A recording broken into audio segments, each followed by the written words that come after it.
Estimados, bienvenidos a la clase número 8 de la asignatura de Introducción a la Minería y Metalurgia, la especialidad de Ingeniería en Minas. A ver, el día de hoy vamos a hablar de desafíos ambientales para la minería. ¿Ya? Vamos a por lo menos usar un par de sesiones para hablar de esto. ¿Qué es lo que tenemos nosotros? A grandes rasgos, la minería, podríamos decir, tiene muchos desafíos, pero en términos de medio ambiente podríamos decir que son 4. Alguien puede discutir y decir que son más, vale, pero para efecto de lo que yo creo y lo que entiendo mejor, creo que son 4. Y estamos hablando de el agua, la energía, estamos hablando de la contaminación y también de los pasivos ambientales. ¿A qué nos referimos con el agua? Bueno, estamos hablando de que el agua es un bien que la minería se utiliza en cantidades que son muy grandes, ¿sí? Dada la magnitud de la escala de producción que tiene. Y la sumatoria también con todos los otros actores que son un poco más pequeños, aunque sean pequeños mineros. Bien, esa es una de las razones. Cuando hablamos de energía, recuerden que yo ya algo les estuve mencionando, que es lo que pasaba con el tema del chancado, la molienda, que son donde se consume mucha energía porque estamos haciendo pedazos en la roca. Y eso es una necesidad. Uno dice, ya vamos a ir al punto de por qué es importante. El otro es el tema de la contaminación, es decir, todas aquellas resultados de los procesos mineros, pero que no son productos. ¿Ya? A eso nos referimos con la contaminación. Y finalmente tenemos aquellos pasivos ambientales, que son estos resultados finales de los procesos mineros que podríamos decir que son un resultado que se queda ahí. Ya voy a ir sobre cada uno. Cuando hablamos de los pasivos ambientales mineros, básicamente nosotros estamos hablando de escoriales, de relaves, tranques de relave, estamos hablando de acumulaciones grandes de ripios de los procesos de lixiviación, ¿sí? La escoria de las fundiciones y los relaves que vienen de los procesos de concentración. Eso a grandes rasgos son los más importantes. Por supuesto que hay más, ¿ya?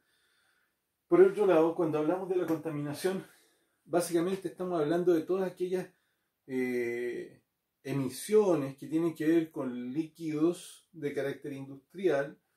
Tiene que ver, por ejemplo, el petróleo puede tener que ver con aguas contaminadas, aguas grises, ¿sí?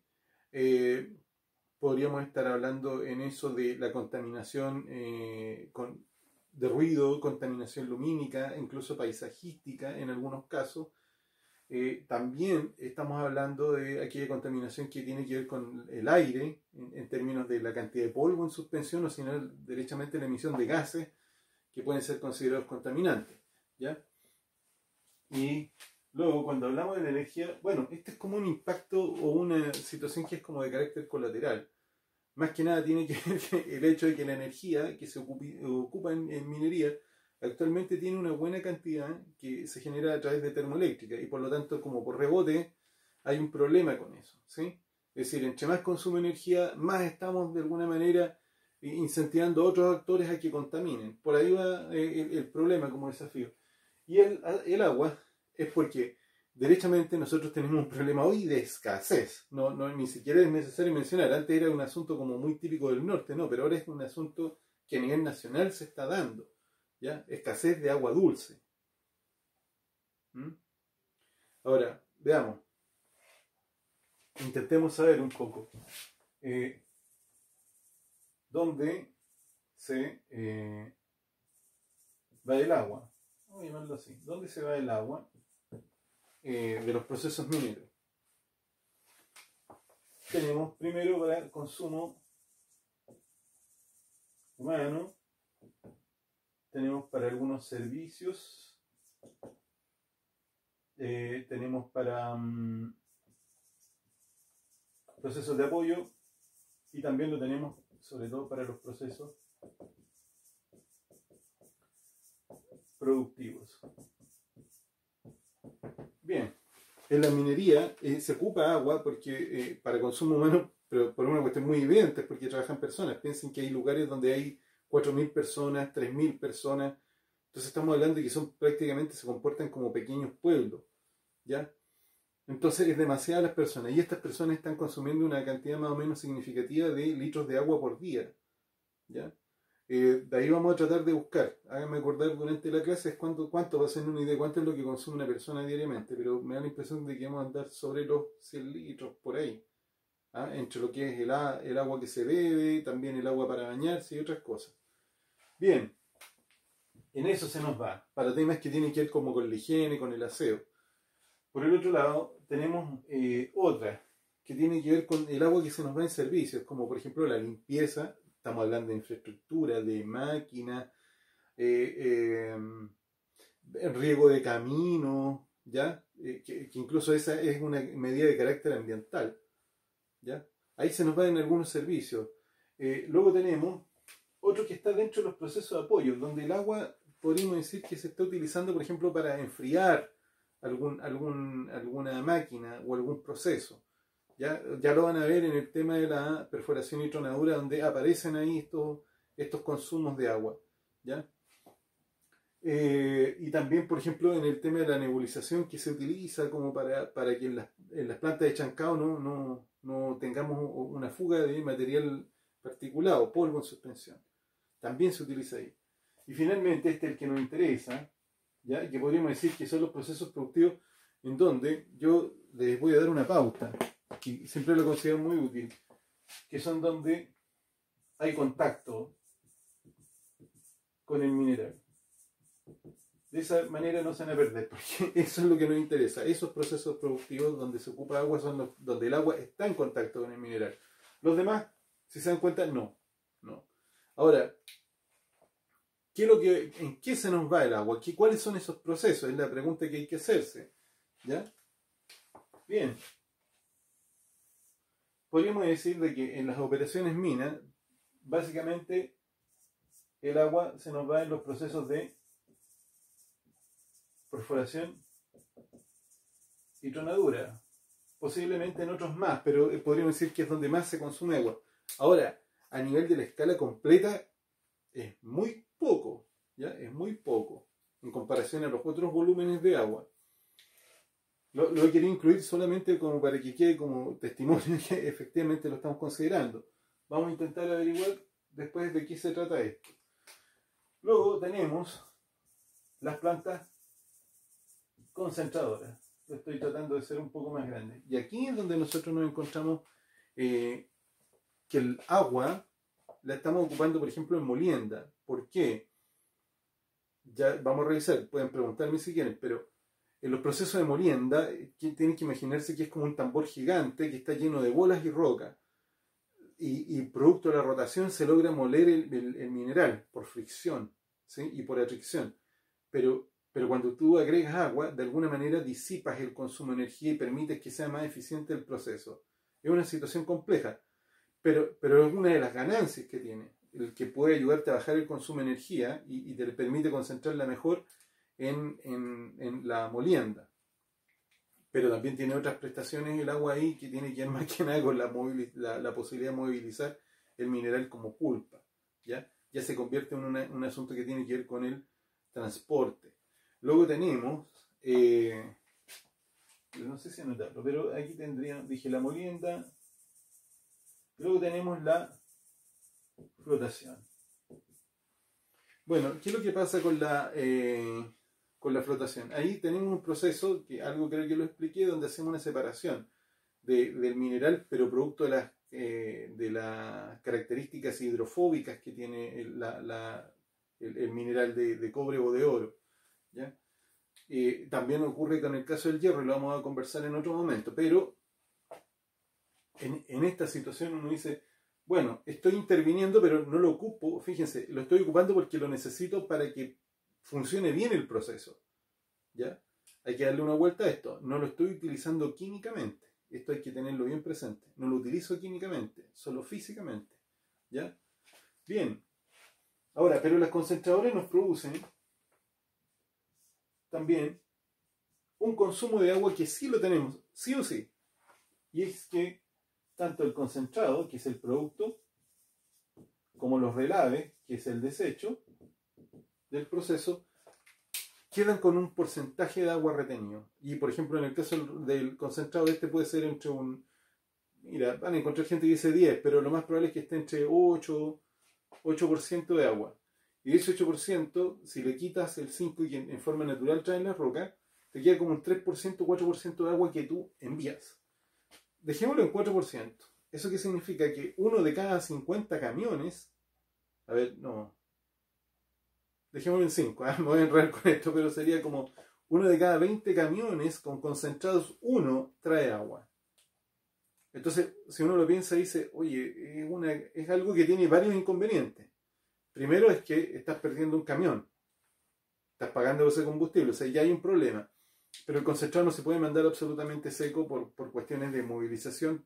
Si tú lo secas mucho, se te puede fugar, ¿ah? Se te puede ir como polvo. Pero por el otro lado es que hay un problema ahí de que se puede comportar como combustible. Eso, si quieren, otra vez se lo explico con más detalle, ¿ya? Dadas las características de los concentrados, sobre todo, y específicamente son los de cobre. Y luego tenemos en los relaves que hay un porcentaje que se queda retenido. El material, por mucho que hagas el esfuerzo de que te llegue seco el relave, siempre se queda atrapado una cantidad importante de agua. ¿Por qué? Tienen que imaginarse que son granitos muy pequeños de mineral y en los intersticios, en los huecos, queda retenida el agua. ¿Ya? Hay todo un problema y después cuando vayamos a los procesos vamos a explicar qué es lo que se hace para poder hacer esa ruptura mecánica de estas trampas de agua, ¿ah? Del agua que se queda atrapada. Bien, pero básicamente, ¿qué es lo que hace? Aquí nos queda algo retenido. Ahora, ¿qué se hace? Se recupera. Antes de despachar el concentrado, que va con un porcentaje muy alto de agua, se le pasa por filtro, se le pasa por espesador y se recupera, o sea, se recupera esa agua. Lo mismo pasa con el relave, que también, una vez que va a parar el tranque del relave, por una cuestión de decantación, se produce empieza como a quedar, mejor dicho, vamos a decir que por asentamiento del mineral, queda flotando, queda en la superficie, queda el agua, y esa agua es captada por bomba y se recupera. Entonces uno dice, mira, algo se hace, se recupera el agua. Luego tenemos los que tienen que ver con los procesos de lixiviación. A ver, hay que destacar que mayoritariamente en Chile los procesos que más tenemos son estos. Estos hay una cantidad significativa, pero no son la mayoría. Probablemente de esto tengamos, no sé, de los volúmenes que se ocupan de producción, la lixiviación debe ser ¿cuánto? El 15% en el mejor de los casos. No creo que sea más. Y ahí hablo de memoria. Pero veamos, ¿en qué ocupo esto? Lo ocupo en los procesos de aglomerado y lixiviación. El proceso de aglomerado ¿se han visto alguna vez estos huevitos que hacen la mezcla de mineral? Es más o menos lo mismo. O sea, la mezcla de cemento con el ripio es más o menos lo mismo, pero busca formar una especie como de gránulos que uniforman el tamaño de un material que está muy molido y que tiene polvo y rocas más grandecitas. También lo voy a explicar con detalle, pero básicamente se utiliza para para preparar el material, el mineral, para prepararlo para que tenga un tamaño uniforme, ¿ya? Y que no quede disperso. Se utiliza el agua ahí. Uno dice, ¿hay un consumo de agua? Sí, es evidente. ¿Se retiene? Sí. Esa humedad se retiene, pero después vamos a explicar y vamos a darnos cuenta cómo se va de alguna manera regenerando. Y luego tenemos el agua que se ocupa en los procesos de lixiviación. Y aquí es donde el agua está siendo utilizada o con cianuro o se le está utilizando con ácido sulfúrico. ¿Ya? Tanto para el oro en el caso en el primero y el otro como para los óxidos de cobre. Pero estamos usando ahora para atacar químicamente. Fíjense la diferencia de lo anterior. Lo estamos utilizando para atacar químicamente el agua. ¿Ya? Ahora, ¿qué es lo que nos resulta de esto? A nosotros nos pasa que esto nos deja ripios, principalmente. Y también tenemos un problema, vamos a decir que es como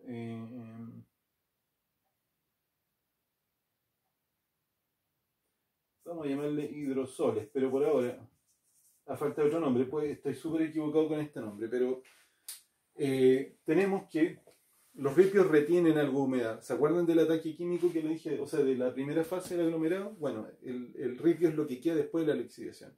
Equivale al relave, pero es una roca más gruesa.